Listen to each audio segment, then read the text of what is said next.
Welcome to Soul Rising. We're your hosts, Amy and Erin. We're two everyday mediums who are passionate about taking the woo-woo out of spirituality and bringing it down to earth.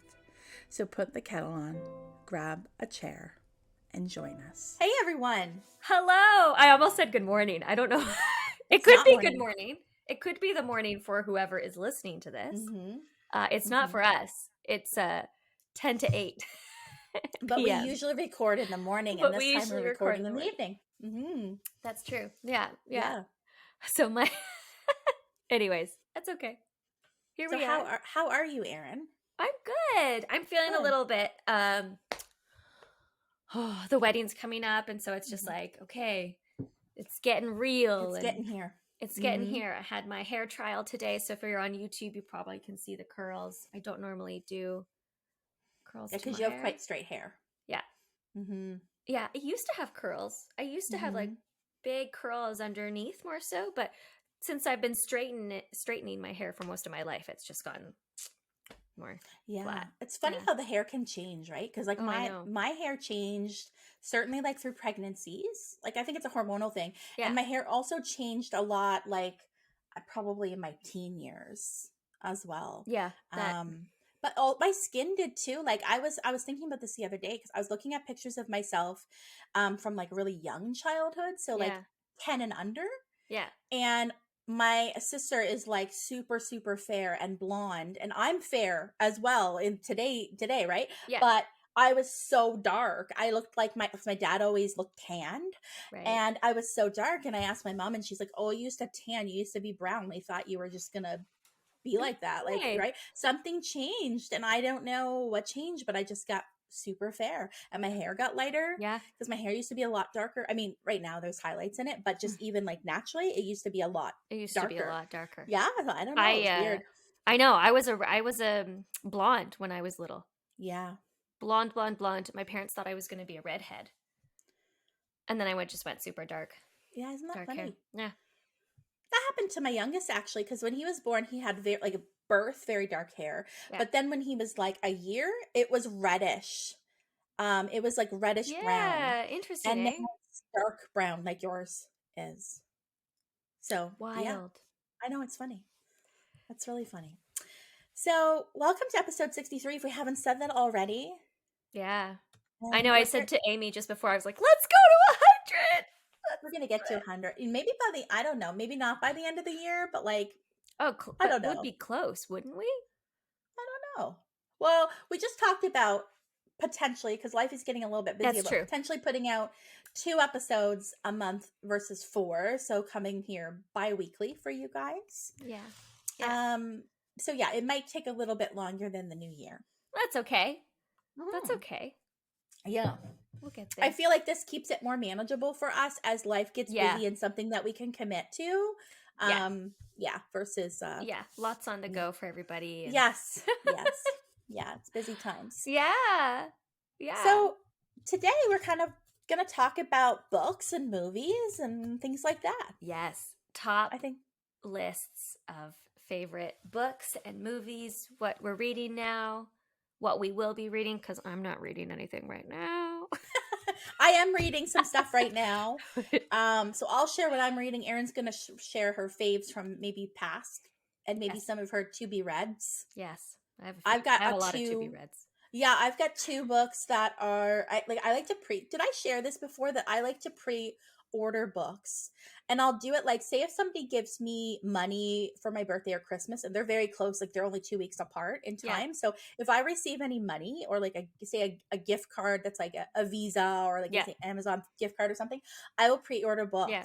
Hey, and then it's like a surprise because I'm like, oh my God, I forgot about this, and there's a new book in the mail, and I love it. I love when that happens. Yeah. So I pre-ordered 2 books, and one's coming on Tuesday and one's coming on the following Tuesday. So I'm excited about that. I can tell you what they are. What are they? Since we're on the topic of things we will read. I can't remember the authors' names at this top of my head, so I'm just going to quickly go onto Google so I know the names of the books, but not the authors, and I want to be able to say what they are. So the one that's coming on Tuesday, like just in a couple days from now, from the day we're recording, is What My Bones Know, a memoir of healing from complex trauma. Whoa. Yeah, it has amazing reviews. The hardcover's been out for a bit, but I pre-ordered the paperback, and it is by Stephanie Foo, Foo. So that has amazing reviews. It's got like 2,000 5-star ratings here.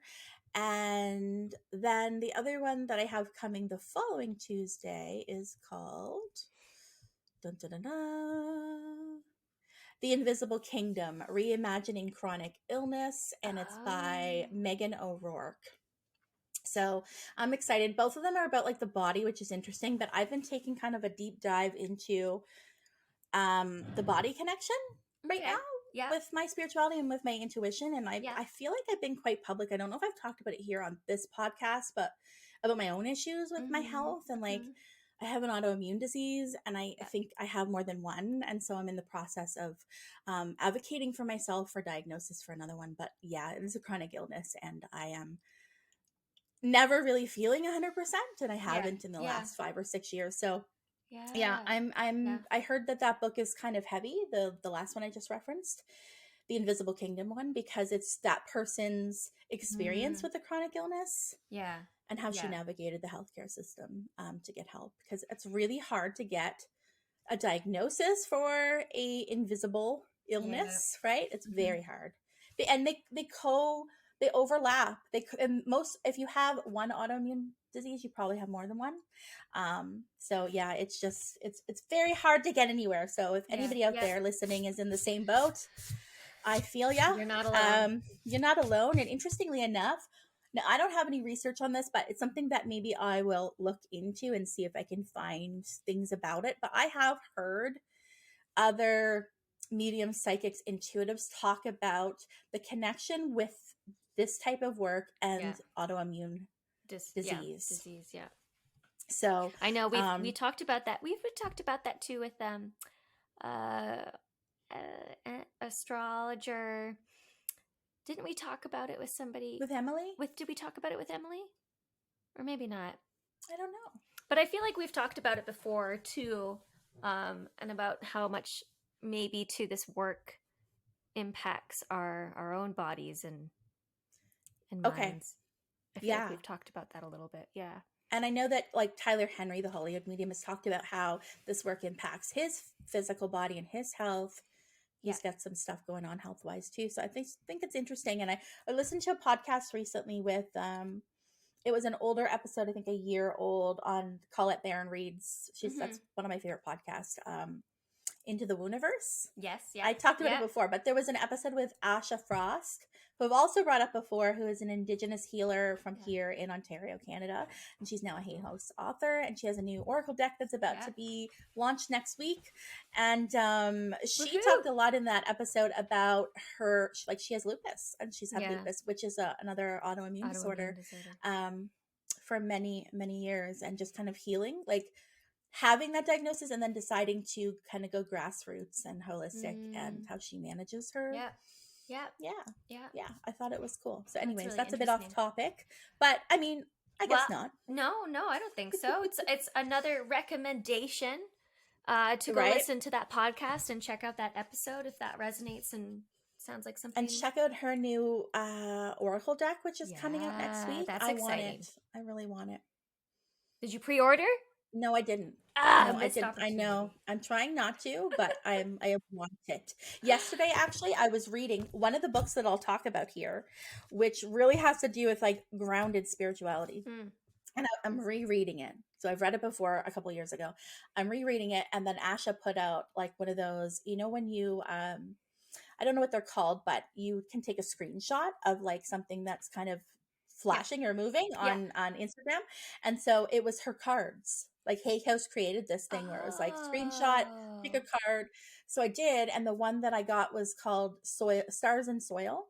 Okay. And so I shared it, and I said, I tagged her, and I was like, this seems really validating to me because I'm literally rereading, and I said the book, and I said, Stars and Soil kind of sounds like grounded spirituality. And she's like, yes, indeed it is. So it felt like validation. I saw that. You saw that. Yeah, Yeah. yeah. Yeah. So that's her new deck. And I just want it so badly. Ah, so Yeah. okay, shout out Asha Frost. Yes, I Go need to have her on the podcast check it one day. out. Oh, that would be a dream. That would be a dream. Yeah. Yes. So yeah, let's talk about like, so why don't you start? Okay. Um, Yes. what books have you have you read that you just want to share? And we want to preface by saying these aren't just self-help or spiritual books. They can be Yeah. anything that we've been reading or watching. Yes, Yes. I am a very big fiction Mhm. reader. I've read nonfiction, but I really love fiction books. I'm a big fantasy murder mystery gal. Yep. I like historical fiction as well. Amy and I have that in common. Yep. So I grabbed a few books off my shelf, and I'm going to start with actually this one because I kept it all these years, and I love this book so much. I read this when I was really, how old was I? I can't remember when it came out, but I think I was maybe 12 or 13. Coraline. Oh wow. I didn't know that was a book. How didn't I not know that? Oh, I know it was a movie. It's a movie. It's a book turned into a movie, but like you can tell it's an old. It's old. Yeah. But this is what got me hooked on Neil Gaiman. Mm-hmm. So highly recommend him if you have not checked him out. I have another one of his books here that I've read and I love. I got this from a used bookstore, so it also looks extra old. Mm-hmm. But it's the Anansi Boys. Anansi Boys. I always feel like I mispronounce it. So is it kind of the same genre that he writes in? That little kind of a little bit creepy? Yeah, there's like some It's mystery element to it, supernatural, I would say. He also has I haven't read it, but there is a Netflix series out and it's called The Sandman. Okay. About it. And the Netflix series is actually really good. I haven't even heard of that before. You should check it out. The Sandman. Will it scare me? Because I don't like scary stuff. No, I don't think it's not scary. It's not scary. Okay. I like suspense and I like murdery shows, but and I love murdery podcasts. Yeah. But I don't like really creepy, like, I don't know, the anticipation of like. See, I like creepy. I like supernatural. Give me that. But I'm not a gore person. I can't do that. Yeah, I'm not a gore person. Anything to like gore for the sake of gore. Can't do it. I can't do it. But this is like my number one book. I've never gotten rid of it. I've had it for many, many years. I still read it every now and again, but it's just, it's my favorite. It's my favorite. Then this is like this is my reading journey. Okay. I don't know if you want me to go first, Amy, and then go ahead. Yeah. I don't know. But this also, I love everything she's written. Alice Sebold. This is The Lovely Bones. I love that book. Yes. Yeah. That's a creepy book. Yes. But I'm glad I read the book before I watched the movie because I found the movie disappointing. Yeah. Yeah. Yeah. I didn't, just my opinion. Yeah, I didn't mind the movie. I liked it, but it definitely was missing certain things. And the book, there's just Alice Sebold is like. I read that in my early 20s. Yeah, that actually probably same with me. Same here. Yeah, I just found her, and she has a few. Because it had to be written in the early 2000s, because that's when I was in my early 20s. It had to be written back then. Yeah, but I remember just stumbling on it, and I was like, oh, I've never read this book before, and this sounds like so up my alley. Of course, there's one she's written about Alzheimer's too, isn't there? The Almost Moon, I think.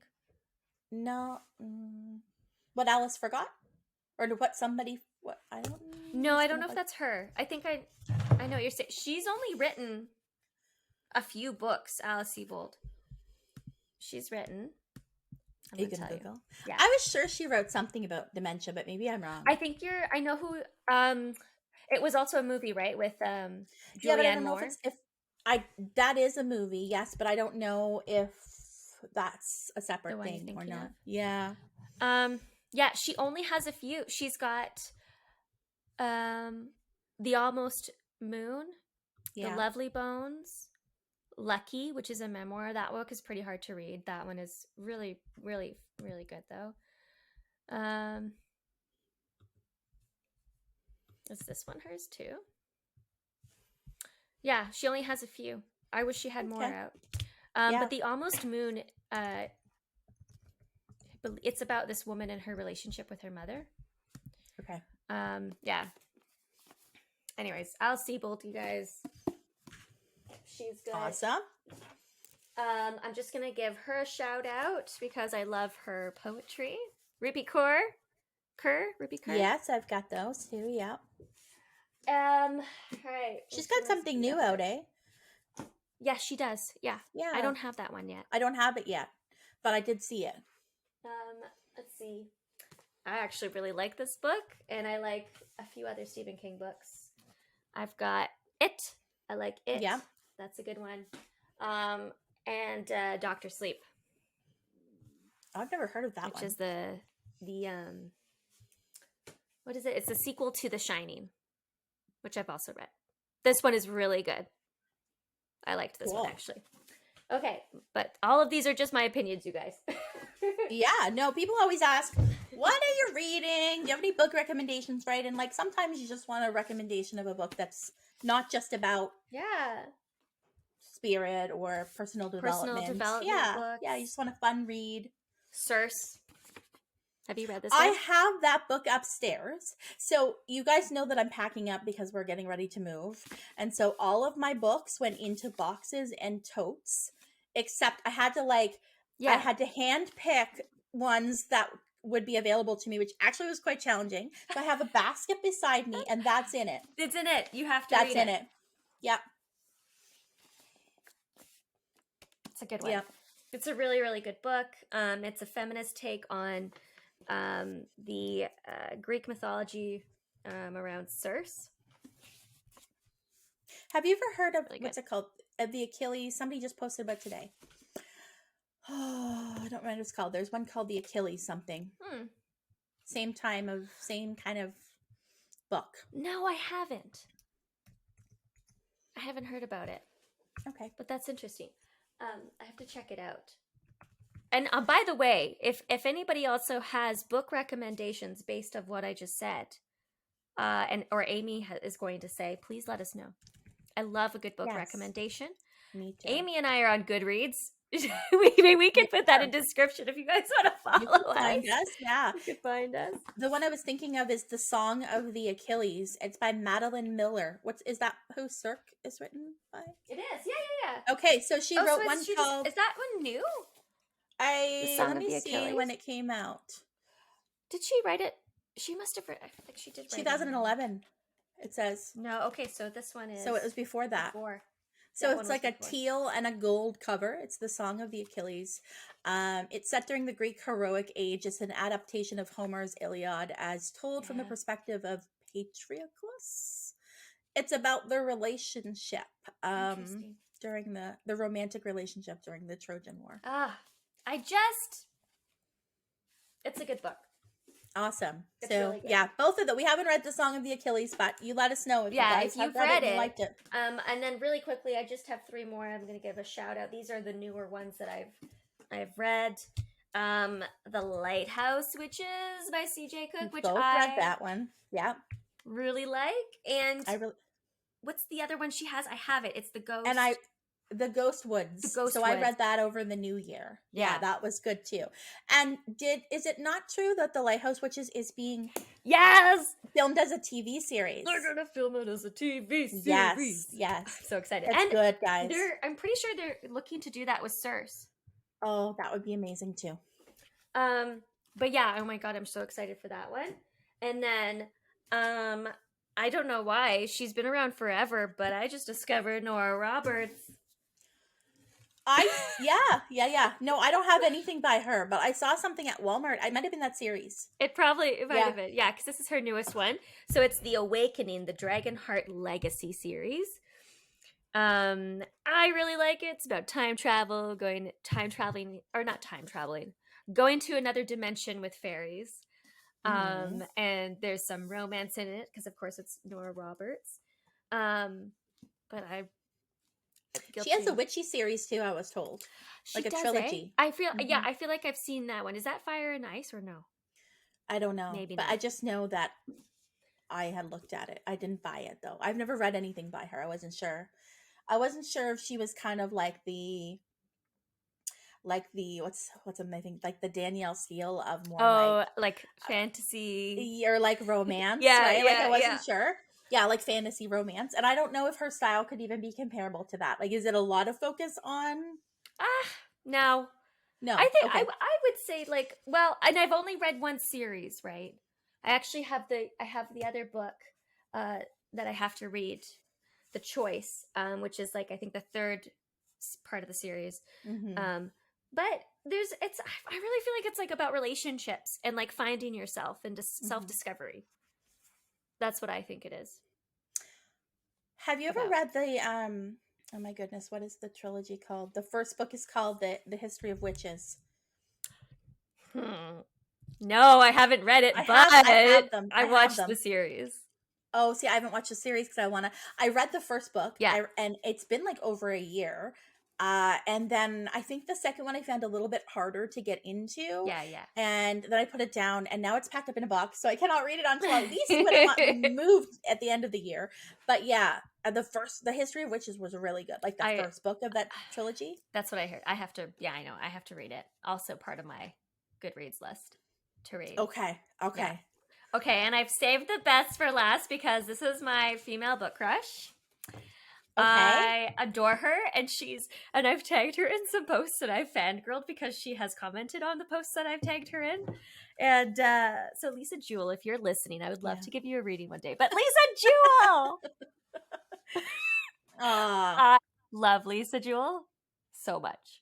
Mm-hmm. I don't know why. I discovered it's when you discover an author and you're like, wow, this is so good, and then you read another book and you're like, oh my god, I just want to read all of the books that this person has written. That's Lisa Jewell. So I went back and I've read most of her books. Who is Colleen Hoover? Have you read anything by her? She seems to be like really popular right now. I've not read anything. You read it? Yeah. Okay, so is she up like to hype? Verity was pretty good. Yeah. It's Yeah. better to go in though. I went in reading it with like not a lot of expectations. Okay. Because you know what? I felt that way with that book, and you've read it too. I forget what it's, The Midnight Library. Yeah, it had a lot of hype, eh? It had a lot of hype. I read it and I was like, it's just. See, I loved it. Yeah, I just felt like it was missing something. My daughter, I gave it to my daughter to read. She just read it over Christmas. She liked it, but not as much as I did. Yeah. So I think it's just personal. She thought it was but cool. I think part of that is like, oh, there was so much hype, and I was like, yes, Yeah. So, but it was pretty good. It's pretty dark. There's parts of it, yeah, There's parts of it that are pretty dark. And like I was not expecting the ending at all. So I like that stuff. I like not knowing where I'm going, and that's what Lisa Jewell does to me. Yeah, she takes you on a ride. Anyways, see what's in this basket. Show me what's in your basket. Well, that's what this episode should be called. Show me what's in your basket. This is not what I was going to talk about. I wasn't going to talk about these books. I was going to talk about the ones on my desk here, but I just want to see. Oh, there's another book in here that I have, The Witch's Heart by Genevieve Gorchinanek. All right, yeah. So that's one I've got to read. Let's see what's in here. You want to know what's in my basket? I'll tell you. That one's in there. The Grain Brain has come out because I am investigating a whole like celiac connection. Okay. We've got The Psychic Book of Deliverance Dane. Ooh. We've got Silka's Journey. So this is from the author of The Tattoo of Auschwitz. Okay. Historical fiction. Yeah. The Rose Code. Yes. Also historical fiction. Classic. So these are the ones that got saved out of the box. And there's one in my room too that's got saved. Harlan Coben, The Boy from the Woods. Oh, I've never heard of that one. Do you know him though? No. Oh my God, Erin, you need to start read if you'll like him. Okay. He's really good. And I need a pen. Harlan Coben. There are so many books by him. Like, I would say there's got to be more than 40. Harlan Coben. He's amazing. And there's a ton of Netflix series based on his books. Get out. Like, I swear, Safe, The Stranger. Oh, there's all kinds of them. Yeah, there's all kinds. All right. Well, Look at this. Harlan, I'm sorry, but I'm going to check you out. Ash's book is in here, Asher of course. Frost, yeah. Yeah. So this is I read it one. So I have to actually read one tomorrow because we got a full moon in Pisces tomorrow. Or is it the new moon? I don't know, but I'll have to read it because this is Look at of that. the moon cycles.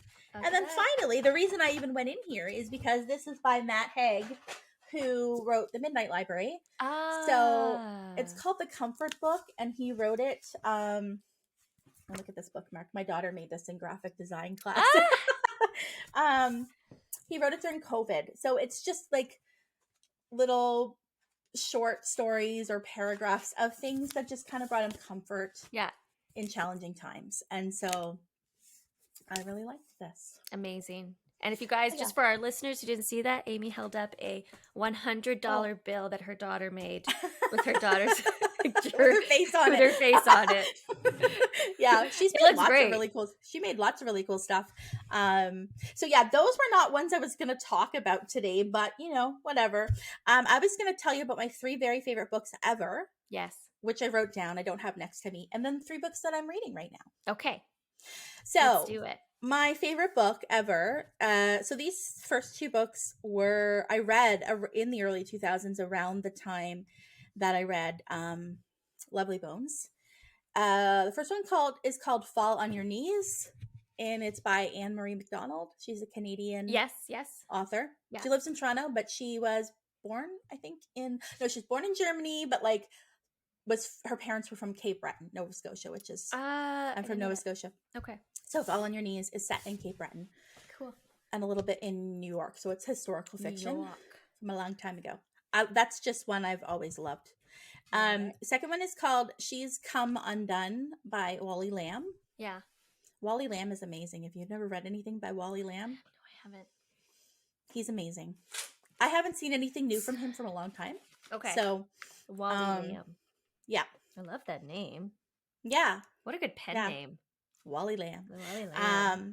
Yeah, he's got a few, and I have all of his books. Okay. But She's Come Undone is just one that was kind of one of those books that stood out to me at that age. And then finally, in my top 3 is The Red Tent. Yeah.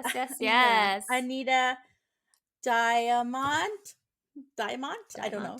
Yeah. Yeah. Have you read The Red Tent? Yes, I have. Yes. Did you like it? I liked it. Yeah. I thought it was great. I thought it was great too. I cried. We like historical fiction. Yeah. We do. Yeah. As you can see in some of our choices. Some other like historical fiction books that I love. The 7 Husbands of Evelyn Hugo. If you have man, I haven't. That is on my list. I gotta read that. That book I have read so many times. Yeah, I've gotta. Yeah. You've got to read it. That's historical fiction. And then there's also The City of Girls by Elizabeth Gilbert. Amazing. I haven't read that one. Amazing. That one's good.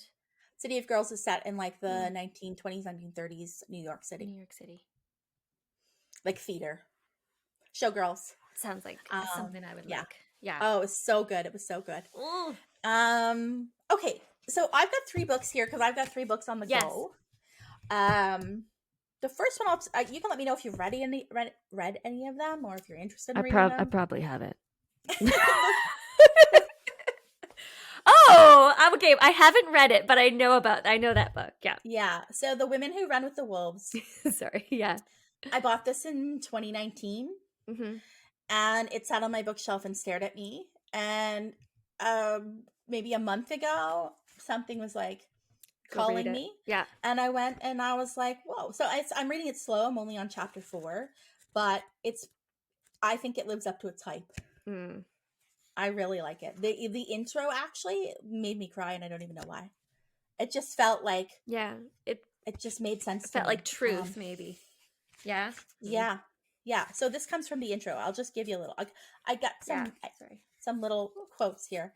So this is just from the intro part of the book. When women reassert their relationship with the wildish nature, they are gifted with a permanent and internal watcher, a knower, a visionary, an oracle, an inspiratrix, an intuitive, a maker, a creator, an inventor, and a listener who will guide, suggest, and urge vibrant life in the inner and outer worlds. Um, when women are close to this nature, the fact of that relationship flows through them. This wild teacher, wild mother, wild mentor supports their inner and outer worlds no matter what. So the word wild here is not used in its modern pejorative sense, meaning out of control, but in its original sense, which means to live a natural life, one in which the creatrix has innate integrity and healthy boundaries. I love that. Essentially, it just talks about how this is the innate, like, this is what women are all about. This is what's in women's bones. So, it's, I don't know, it's just a deeply spiritual book. And she breaks it down. I really like it because each chapter is kind of dissects the wildness. Yeah. She starts by sharing a folklore story from various cultures around the world so she shares the story, you read it, and then she dissects it and says how it's kind of what it's saying. What it's saying about. Yeah. So I love it. I know I was told to read that one. I love it. I think it's a very empowering book. I know there's a lot of women that don't like it. I personally do. So it's one of those ones, if you are into that. It's written in a kind of a psychological way, I guess, too, which is my jam. So I just, so that's that one. And I should say that's by Clarissa Pinkola Estes, PhD. What name. Right? Yeah. Pinkola Estes. Estes, I guess. I'm a rereading. Whoa. Look at that. Yes. Okay. Letters to a starseed, messages and activations for remembering who you are and why you came here. Now, I like Rebecca Campbell. I like the way she writes. I find it resonates with me. It makes sense to me. I like how she breaks things down and how she, forms things on the page. Right. Yeah. Style. So have you read this one? No. What was the other one? The I Rise. Rise Sister Rise. Rise Sister Rise. And then she's also written Light is the New Black. Okay, I haven't read that one. Okay. Yeah, I didn't Light is the New Black I liked, but I didn't like it as much as Rise Sister Rise. I really liked Rise Sister Rise. Yeah. Now, you don't necessarily have to resonate with being a starseed to read this book. This essentially is just about grounded spirituality. It's about when you feel like you have a big task and you're overwhelmed and you don't know what your purpose is, and maybe you feel like a black sheep. You don't feel like you belong here, right? Like, this isn't home. I want to go home. It kind of talks about that and the purpose of being here. Yeah. So I really like it. I just want to read quickly. Yeah. A couple of spots in here. So it says, this is from the chapter, The Veil Has Been Lifted. This era is one of uncovering mistruths so we can remember universal truths. It is one of realigning to nature to ensure this planet will be a place that souls can return to for times to come. Everything is now in a state of recall and realignment. Anything that isn't in harmony with nature itself won't survive. Anything that's attempting to manipulate or divide and conquer won't survive. So then I'm just reading my highlighted parts. And then also I highlighted, we're here to bring society and humanity back into harmony with the planet and the cycles of life at large. And that really corresponds with this, because this is about living based on the cycles. Because women are cyclical, right? Yep. We just are. And that's how we're supposed to be. So this kind of corresponds with that. I liked this part too. It says, you're being called to trust yourself, to trust what hasn't felt right, to trust your body and trust your senses. That's really what it means to be sensitive, to have our senses clearly speak to us. Your sensitivity is sacred. It's how life and the soul communicate. You're not a victim of it. It's a strength that's waiting to be owned. Wow. Yeah. I know, right? And this one really got me. Okay, so it's called The Weight of the World, this chapter. And it's just talking about like how you're not responsible for the way the world is, and you don't need to carry that, but we are here to change it, right? And it starts with us, like as an individual. Yeah. So it says, if we're that's true. if we're to truly do the necessary work of change in these times, then we absolutely must prioritize our well-being. And this is where like my arm hairs kind of stood out. Put your body first so that you can do this work for a lifetime and not a season. And that just like really hit me, because I'm like, it's so right, you know, like I want to do this work for a lifetime, not for a season. So it just validated how I've been feeling with this body connection and health connection. Yeah. So I she's love great. this journey that you're on. Yeah. I like her a lot. Now this one is one that I'm not too far in. I do think it's really interesting. I bought this like secondhand on Amazon, I think. It's called The Intention Experiment. Ooh. And it's by Lynn McTaggart. She also wrote a book called The Field. Yeah. So this is all about the study of consciousness and using your thoughts to change your life in the world. So I'm not going to read like about the whole thing. A lot of this is about the science behind intention and energy and frequency. So it's like it's not an easy read, but there's some parts in here I wanted to share. So, in the mid-70s, a German physicist named Fritz Albert Popp had stumbled upon the fact that all living things, from the most basic of single-celled plants to the most sophisticated of organisms like human beings, emitted a constant tiny current of photons, tiny particles of light.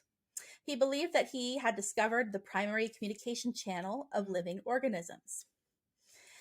Light waves offered a perfect communication system, able to transfer information almost instantaneously across the organism. So he had done an experiment on a plant at first and saw this.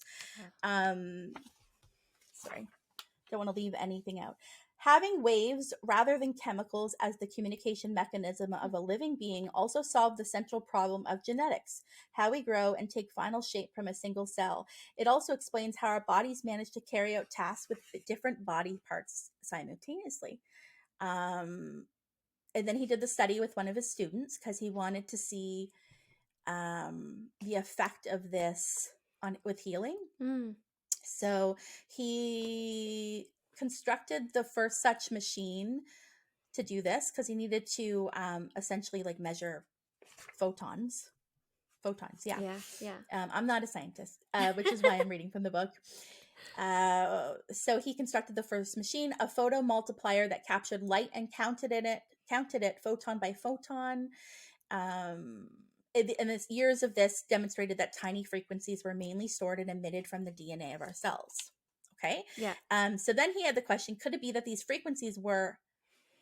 Could it be that there were frequencies that mediated healing? The mediated healing, maybe that's how you're supposed to say it. Mediated healing. So they did a test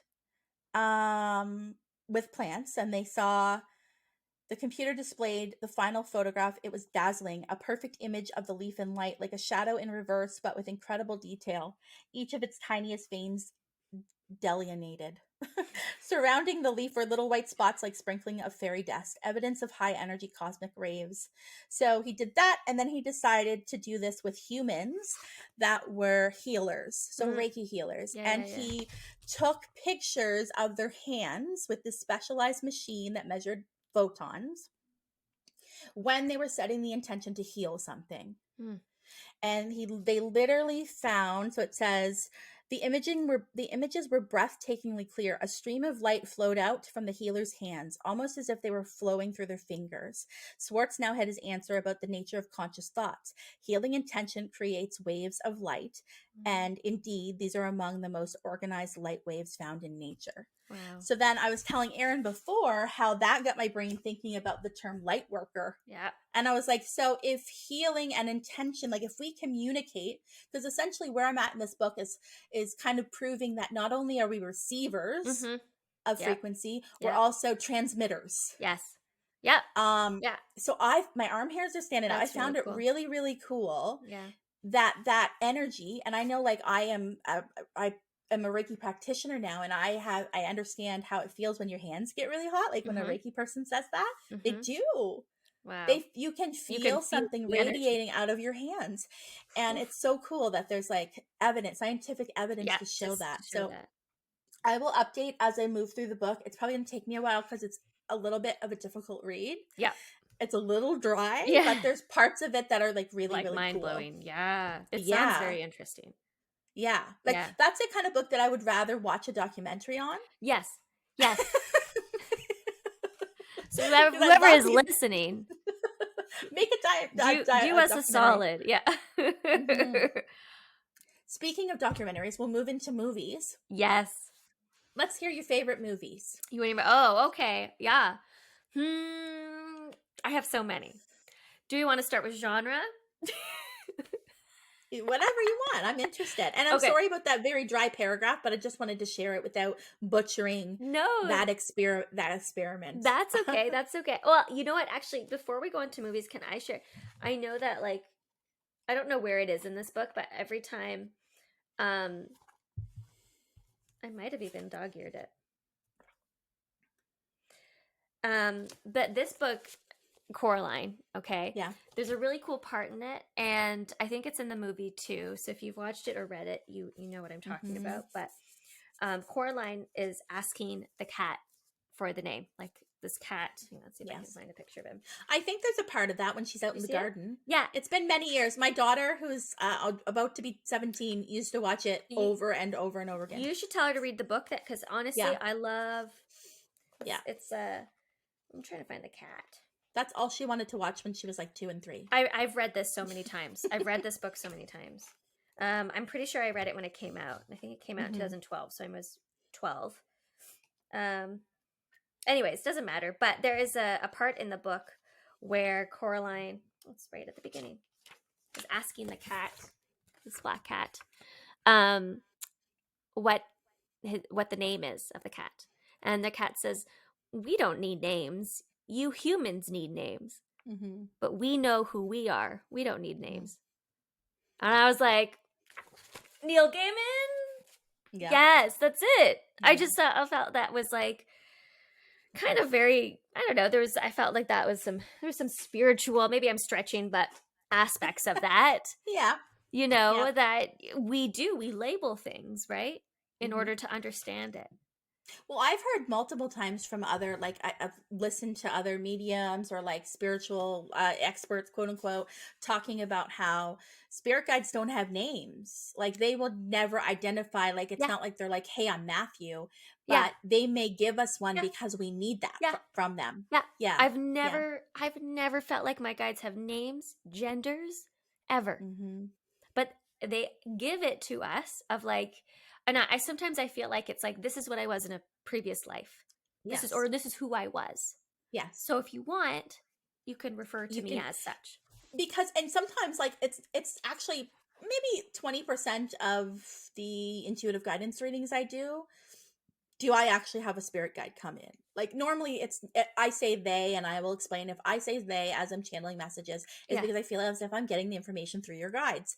But it's probably only 20% of the time that they actually reveal themselves to me. Otherwise I just feel their presence. Yeah. And I feel as if that 20% of the time when they do show up physically, maybe give me a name, tell me something about themselves, it's because that person wants that information, which is always turned out to be true, because the person will go, "Oh, I was wondering, and actually that will help me because now I can visualize and I can call on a name," right? So I feel like there's purpose in that. It's like, okay, I'm showing up this way because it's going to make it easier for her. Now she's going to be like, "Hey, Matthew, hey, so and so, that's my guy." Yeah.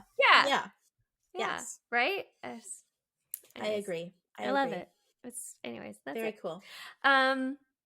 Movies. So let's go. Okay. And then maybe we can go back and forth. Do you have? I know my favorite comedy movie. Do you have a favorite? I didn't write any movies down. I didn't write a thing down, but I will try to go like off the cuff. See if you. I'll pretend I'm like Jimmy Fallon or something. He's like, favorite movie. Okay. I have a few favorite comedy films, but the one that comes to mind is more recent. Bridesmaids. Oh yes. I love Melissa McCarthy. Oh my God, Melissa McCarthy. That whole cast. That whole cast is excellent. Is hilarious. Yes. I don't think I've laughed so hard in a movie theater in a long time, but when I saw that in theaters, I You were peeing your I was pants. peeing my pants. Yeah. I was cackling. Yeah. Like, I'm pretty sure people were like, "It's not that funny," but I found it But it hilarious. was. Yeah. Yeah. Hilarious. Yeah. Yeah. Bridesmaids. Do you have a favorite comedy movie or something that comes to mind that you're like, yeah, this one I laughed at a lot. Sorry, I have something in my eyebrow. I'm trying to maybe like You can ponder, and I can go to one of my favorite horror movies. yeah, I have a lot of favorite horror movies. Actually, I wrote a big list. I can't think of my favorite comedy movie off the top of my head. I can tell you my favorite comedy show. Oh yeah, yeah. The Office. Yeah, that like, one 1,000%. is so good. Like, that makes me laugh. But I am somebody that really, really appreciates British humor. So I find British TV way funnier. Yeah. So the Office, the British UK version. Mm-hmm. Oh my god, the deadpanning and like it just makes me laugh. Yeah. My husband is the same. We love that kind of humor. That kind of humor. Also, Mrs. Brown's Boys. Have you ever heard No, of that I show? haven't. Oh my god, Erin.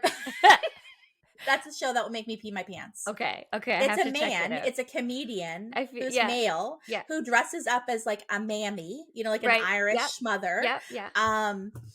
Called Mrs. Brown. I feel like I've heard about this. Yeah. It's like one of those live, like a live recorded show. Okay. Yeah. It's so funny. You'll pee your pants. Okay. You really will. I'm gonna have and to. if Alex likes kind of deadpan stuff too, he'll probably. Yeah. I mean, that makes me think of like, I love Flight of the Conchords. Yes. I love. The more ridiculous and stupid, the better. Yeah. Like, I don't know why, but New Zealand humor too. Yes. Hilarious. Australian, New Zealand. Yes. I think it's so funny. It's a bit more dry. It's a bit more dry. Like, have you ever seen that movie, What We Do in the Shadows? No. Amy, okay, put that on your list. They made it into a TV show. What They Do in the Shadows? Is it What We Do in the Shadows or what? Okay. What We Do in the Shadows. It is a mockumentary about modern day vampires living in New Zealand.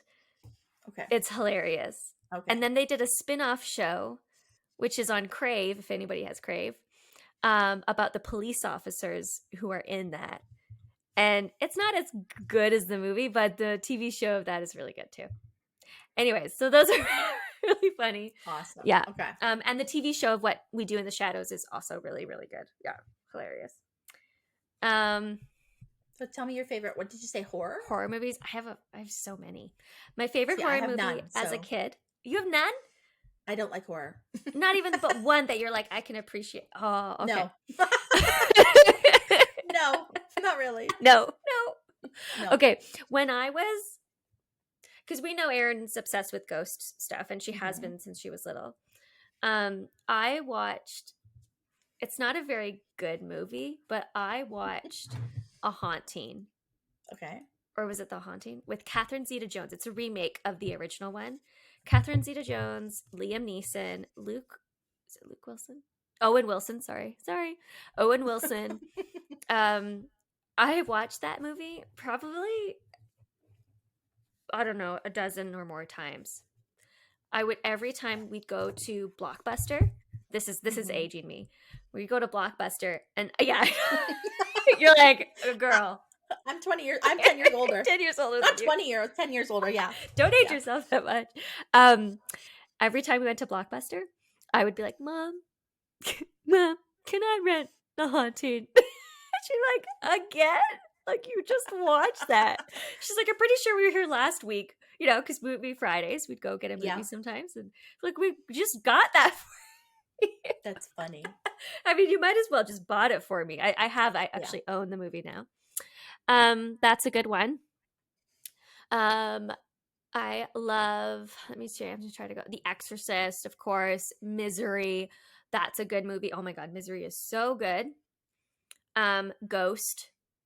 That's not a scary movie. Like with Patrick Swayze? With Patrick Swayze. Oh yeah, I like that movie. Yeah. Yeah. So good. moving on to earlier, okay? We've got let me see here. Sorry, I have my list. I really love all the Scream movies. Those are a bit older, but I love the Scream movies. I also really love my guilty pleasure is The Frighteners with I don't know what that is Michael either. J. Fox, who plays a psychic medium. What? Yeah, I don't Amy. know that. What is it called? It's not a good movie, okay? Let's just preface it. It's corny. It's really corny. It's by Frighteners? The Frighteners. Okay. And he I just want to see him as a psychic medium. Yeah. I also love too when like psychic mediums are made fun of in TV shows. I think that's hilarious. Yeah. But yeah, that it's about him. He plays a psychic medium, and you can see the ghosts, and he's like trying to solve a murder mystery. Okay. Because this like vengeful spirit is out to get people. Okay. Who is it by? He is speaking. He's New Zealand. He's a New Zealander. What's his name? He did the Lord of the Rings. Do you know what I'm talking about? No. I thought about it for a second. Sorry. I was thinking of all the people that are in that movie. I'm like, no. I don't know why that was really funny to me. Speaking of British deadpan, it was deadpan. It was like, oh yeah, no, no, sorry, Peter Jackson. Okay, Peter Jackson. Did he produce it or direct it? I don't know. Peter Jackson, because he also did, The Hobbit, Lord of the Rings. Mm-hmm. Yes. Okay.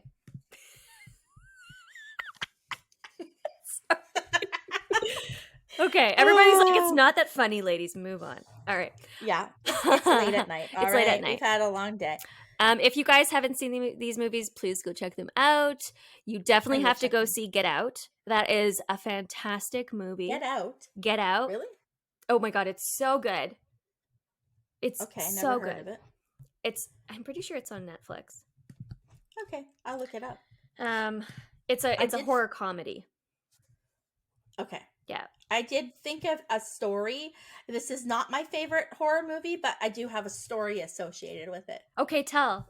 Okay, so I have a big list here. Picture this. It's like, I don't remember if it's 98 or 99, but it's one of those years. Yeah. And I am like 18 or 19. And the Blair Witch Trials come out. Okay. Okay. Yep. And yep. I like where this is going. Movie. I go see the movie one night with my boyfriend, and we watch it, and then we come out of the theater and we get home, and we were like really spontaneous too. It was like, I don't even know. Sometimes I'm like, Mom, I think about my own daughter. Like I just ran the roads, but that's like how things were in the 90s though. Right. The latchkey kids that just kind of were like, I'll see you when I see ya. Yeah. Yeah. So I just didn't even come home. I just went to his house. We got like a case of beer, a tent, some hot dogs, right? His dinghy, like a blow up dinghy. Yeah.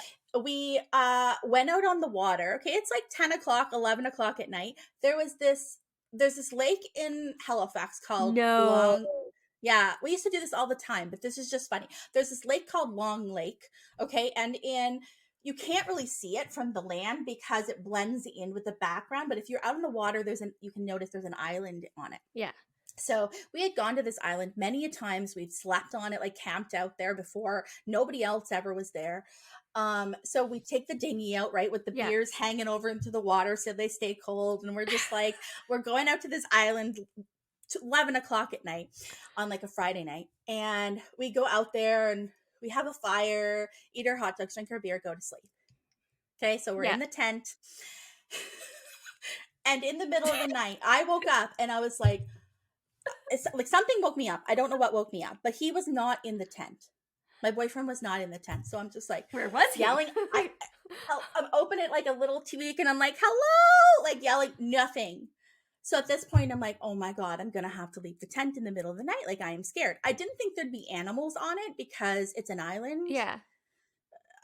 I don't know, like maybe bears can swim, but I wasn't thinking about that. Yeah. I wasn't really that scared about that, but I was just terrified. But you're like alone on an island. I'm like, hello. And I go out and I start walking. I got the flashlight and there's like little, you know, in that movie how they find like these little things, I don't even know what they were. I'll just, for lack of better words, say like stick figures Yeah, I know what made you're of like talking about. twigs Yeah. with like Kleenex or a piece of cloth or something, and then inside was something red. Yeah. Okay, so he like there's stuff all over the trees.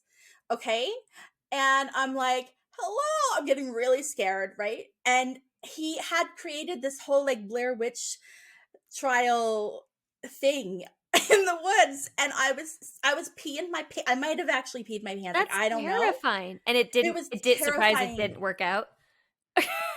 And then I felt like maybe 10, like it probably was like 5 minutes max. It felt like an hour and a half or like 4 hours. It was probably 10 minutes that he allowed me to walk around and be like, hello. That's still a And then long he like time. jumps out and he scared the shit out of me. Mm-mm. And he was like, No, thank you, sir. And No. he was like, you thought the Blair Witch was here, didn't you? I said, I sure did. I mean, what is somebody to think in this scenario? Back in the day when that movie first came out in theaters, people thought it was real because it didn't come out that it was fake until after. Yeah, there was so like that was part of like the publicity of it, right? Yes. Yeah. So we thought it was real. Like we went on like opening night. Oh my god. I was so scared. Yeah, because I heard about I people. went camping. I went camping with that man again, if you can believe it. I can't. This is why I don't like horror movies. Well, no wonder he traumatized you. Yeah. But yes, he really did. And he used to think that was really funny. I also have always been really afraid of birds. And it's because one of my earliest memories is going to this pet store with my grandfather, and there was a huge parrot with a huge wingspan, and it used to fly around the store. And we went in there and it was out of its cage and it swooped really low to the point where like it like brushed the top of my head. Oh my god! With it, I don't know with what, but I was so scared after that of birds. And we used to go, you know, different places or whatever, and he'd like take out some like chips or something. He'd be like, "Here," and they'd all like swarm me like the friggin' pigeon woman and Home Alone 2. Well, that'll do it. Terrible, terrible, terrible. He thought it was hilarious. I don't even know. Needless to say, this is not the man I married. Yeah, you mean it didn't work out? That's so shocking. Didn't work out for him. Yeah, it didn't work out for you. Sorry about that. Yeah, so anyways, that's my horror story. That's your horror story. I don't have anything. I mean, I probably do, but you know what though? I was the shit disturber. You would have, maybe not that, but you would have been like, but let's freak you out. I liked it. Yeah. I was like, I just want to stay in my tent. Like, what are you doing? But that was a fun experience, you know. Traumatizing. Yeah, it sounds not that, fun. but like just like going out there, like, outside. You could swim and you could just like lay on the rocks and This is so off topic. What is the most wild thing you've done when you were younger? I can't tell you. What? I don't even know. I wouldn't know. My head goes immediately to places that I can't talk about, so I don't really know. I don't really know what I'd say. I mean, I don't. I can say mine, and my mom's gonna probably listen to the podcast, and that she's gonna be mad at me. But I can't do anything now because I'm an adult, and my mom's probably like, "You want to bet? I'm so much trouble." This is the only time I ever did it. Okay. We're all like, what was it? Everybody it's not even that big of a thing, but for me, it was a big thing because I really didn't get into trouble that much. Okay, that was my brother's job. But I remember there was this boy who was probably like, I think he was like 2 years older than me. Okay, so already I was like, ooh, yeah, okay, yeah. And he had messaged me probably on MSN or something at the time. Yeah. And said, because we lived very close to each other. And he's like, I'm going to the park. You want to come? And I'm like, oh, it's like 10 o'clock at night. No, that's so bad. Don't do that, Erin. Don't do that. I said, nay. But I did it. And I said, Chris, I said, and I'm pretty sure like my dad was asleep or something, like on the couch. And I said, Chris, if mom and dad come, you have to make up a story, okay? And I don't even remember what I said, but it was probably something that would not have worked and they would have freaked out. But I went to the park with this guy and I snuck out. But I Like think we were 10. at like 10 at night. But I think Yeah. because I was such a scaredy cat, I think I was only out there maybe for 15, 20 minutes at the park. And then I was like, okay, this was really fun. I got to go back. Bye. Yeah. But they were Yeah. none the wiser.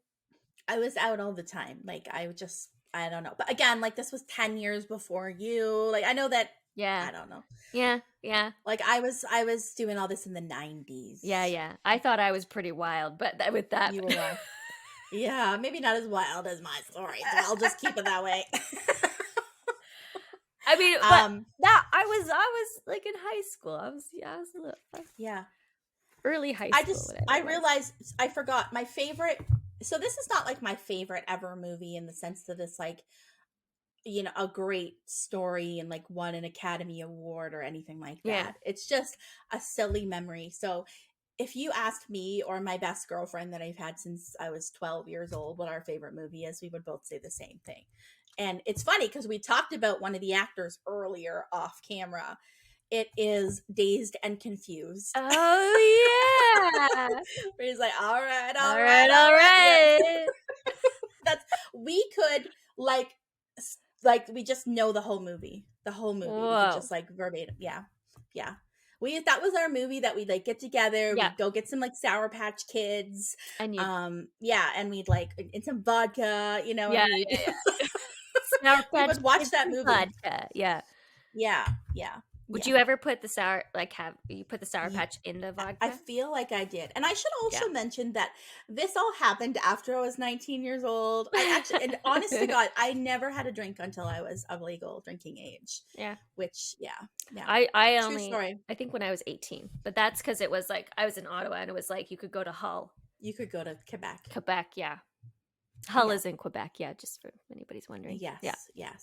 We actually, there was a wild trip that same boyfriend and I went on with like a bunch of other people. We drove up in some crappy van, somebody's, I don't even know who, and we just took off. We drove to Montreal from Nova Scotia, drove through the night. And where's that going? Oh yeah, we met a lot of people that were even underage or like had to come up from the States. To drink. There was one trip we went to. There was a bunch of people there for a concert. I wish I could remember what concert it was, but some like big concert that was happening. This is like November '99. Life was very different then, wasn't it? It was a different time. Yeah. I remember walking through there, and a lot of the storefronts or like bars would have like countdowns to the millennium because it was only like a month away. Yeah. That was a big one. That was a different time, man. Everybody thought their computers were going to come alive or were shut down. I think it was like everything was going to shut down or something because it was Y2K. Yeah. I remember that. Yeah. I just read a book about that time period. Actually, I read it over the week before Christmas and New Year's. Mm-hmm. Oh my God, what is it called? I can't remember, but I want to tell you now because we're talking about books. What was it? Y2K. It wasn't called that. It was something like, I can't remember. I know it's being made into a movie though. It is. It is. And I can't remember what it's called. I'm going to have to tell you next episode. I wish I could remember it. It's got, I can't remember it at all. But anyways, it's set in that like New Year's, like that week between Christmas and New Year's of 1999. Yeah. And it's like about all the buzz of like what's going to happen. It's about essentially like kind of getting back together with your ex. Gotcha.